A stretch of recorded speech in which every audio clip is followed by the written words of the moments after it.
Israel के कई इलाकों में फिर से धमाके की आवाज सामने आई है। ईरान के मिसाइल हमले के बाद सायरन से आपको बताते चले कि लगातार वहां पर अलर्ट जारी किया गया है। तेल अवीव के कई इलाकों में जोरदार धमाके की आवाज सुनी गई है। बड़ी खबर, इजराइल के कई इलाकों में धमाके की आवाज सुनी गई है। ईरान के मिसाइल हमले के बाद सायरन से अलर्ट जारी किया गया है। तेल अवीव के कई इलाकों में जोरदार धमाके हुए हैं। तेल अवीव, यरूशलेम में लगातार सायरन बज रहे हैं। इजराइल की तस्वीरें भी इस वक्त हम आपको टीवी स्क्रीन पर दिखा रहे हैं। एक तरफ इजराइल ने 200 फाइटर जेट से ईरान के कई ठिकानों पर हमला किया। इजरायली ऑपरेशन में ईरान के 6 वैज्ञानिक, 20 मिलिट्री कमांडर मारे गए। ईरान ने वहीं बैलिस्टिक मिसाइल से इजरायली रक्षा मंत्रालय को हिट करने का दावा किया है।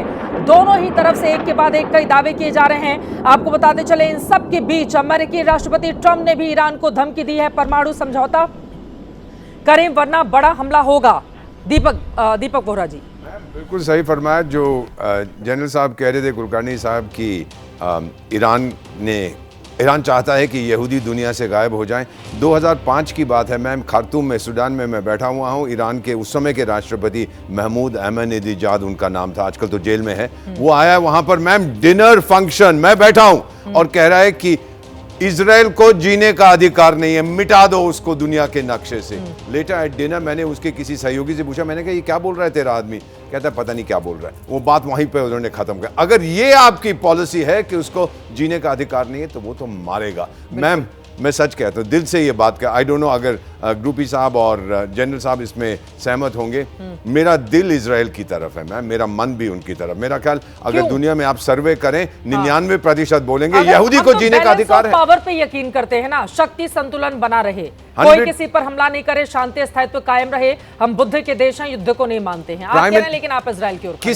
किसने आलोचना की है? इजराइल बोला है, लेकिन कौन जाएगा? मैम रूस भी खामोश है इसके अंदर इफेक्टिवली, क्योंकि वो उसका समझौता होगा। मैम देखिए, मैं आपको ये बताता हूं, रूस ने क्यों यूक्रेन पर हमला किया। उसने कहा अमेरिका देख, तू तो समुद्र के उस पार बैठा हुआ है, तू नेटो को मेरी सीमा पर लेके आएगा तो मैं ठोकूंगा। इजराइल भी तो वही कह रहा है, तू हमास, हिजबुल्लाह, हुतियों को मेरी सीमा पर ले आया, मैं तुझे ठोकूंगा। You can not have an enemy on your border. Enemy जो 2000 किलोमीटर दूर है, आप मेरे उसको सीमा पर ले आए तो उसने ठोका और रुकेगा नहीं। नेतन्याहू साहब ने क्या कहा है अपने लोगों को? आप घर में सामग्री रखिए, खाद्य पदार्थ रखिए, ये लंबा चलेगा। मैम ये लंबा चलेगा, इसके खत्म होने तक इजराइल विल एंश्योर, इजराइल के दोस्त एंश्योर करेंगे, अमेरिका है, बाकी जो भी यूरोपियन यूनियन है, जो मर्जी का है ऑफिशियली, वो सब एंश्योर करेंगे, नेटो देश, कि बहुत देर तक, कई सालों तक ईरान फिर उठ नहीं सकेगा। फाइनली मैं तो गया हूं उस एरिया में। मैं जब शाह का टाइम था ना मैम, शाह ईरान 1979 रेवोल्यूशन में चले गए थे, तो